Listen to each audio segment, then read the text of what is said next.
മണിക്കൂറുകൾക്കുള്ളിൽ മഹാരാഷ്ട്രയിലെ ജനവിധി അറിഞ്ഞു തുടങ്ങും.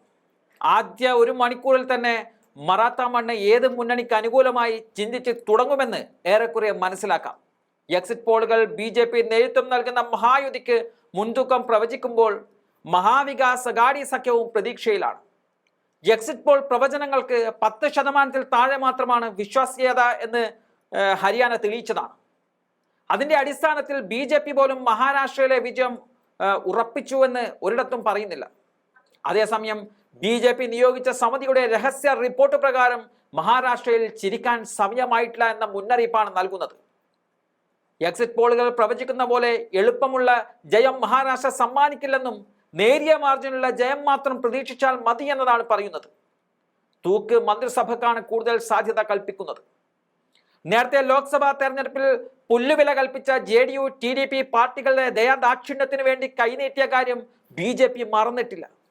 ഇവിടെ ആ നിയോഗം എത്തി നിൽക്കുന്നത് ഷിൻഡേക്കും അജിത് പവാറിനുമാണെന്നും BJP ഭയക്കുന്നുണ്ട്.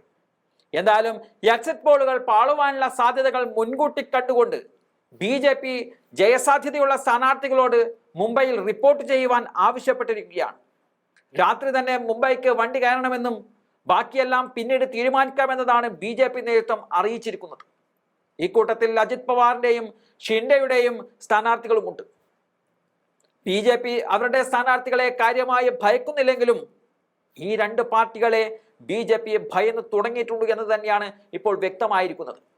കാരണം ഈ നിയമസഭാ തെരഞ്ഞെടുപ്പ് പ്രഖ്യാപിച്ച വേളയിൽ അജിത് പവാർ പക്ഷത്തെ നേതാക്കളുടെ ചില പരാമർശം BJPയെ വലിയ രീതിയിൽ ഞെട്ടിച്ചിരിക്കുകയാണ്. കാരണം ഒരു പാർട്ടിയോടും പ്രതിബദ്ധതയില്ല എന്നതായിരുന്നു അജിത് പവാർ പറഞ്ഞത്. ഷിൻഡെയുടെ കാര്യവും വിഭിന്നമല്ല. കാരണം ഭരണം പിടിക്കാൻ മാത്രമാണ് ശിവസേനയെ പിളർത്തി ഏകനാഥ ഷിൻഡെയെ BJP ഒപ്പം നിർത്തിയിരിക്കുന്നത്. ചെറിയ സീറ്റ് വ്യതിയാനമുണ്ടായാൽ പോലും ഷിൻഡെയെ BJP കറിവേപ്പില പോലെ തൂക്കി എറിയുമെന്നത് ശിവസേനയ്ക്ക് ഉത്തമ ബോധ്യമുണ്ട്. അതുകൊണ്ടാണ് BJP സ്ഥാനാർത്ഥികൾക്കൊപ്പം ജയസാധ്യതയുള്ള എല്ലാവരോടും മുംബൈയിൽ തന്നെ ക്യാമ്പ് ചെയ്യാൻ BJP നിർദ്ദേശിച്ചിരിക്കുന്നത്. ഫലപ്രഖ്യാപനം വന്ന് തുടങ്ങിയ മുറക്ക് തോൽക്കുന്നവരെ ഹോട്ടലിൽ നിന്നും ചവിട്ടി പുറത്താക്കുവാനുള്ള നീക്കമാണ് BJP നടത്തുന്നത്. മുംബൈ മേഖല NDAയെ സംബന്ധിച്ച് ഏറെ നിർണായകമാണ്.